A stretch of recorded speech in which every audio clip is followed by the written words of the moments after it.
कधी आला मग आता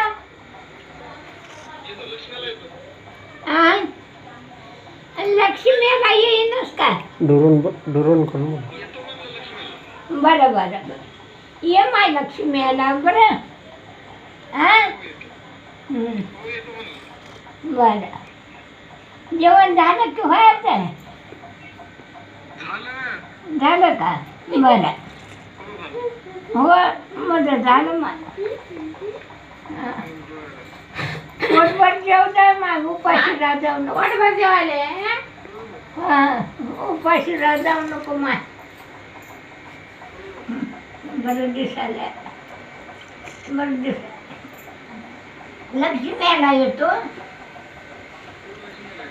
बरं बरं तेच म्हणलं किती दिवस झालं फोन नाही काही नाही रे थोडं असं बोललं म्हणजे बरं वाटतं थोडं दुसरं काय